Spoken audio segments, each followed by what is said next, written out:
வைணவ திவ்ய தேசஸ்தலமே 108 ஸ்ரீமதி ராமானுஜாய நமயன போற்றி பணிந்திடுவோம்.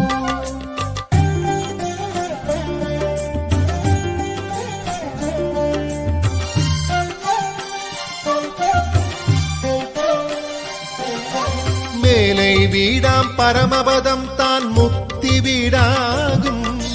மோட்சம் விரும்பும் அடியார்களுக்கு எல்லை நிலமாகும். கோடி சூரிய பேரொளி கொண்டு விளங்கும் பெருமாளே, வைகுண்டத்தின் வரமாயருளும் பரமபதமா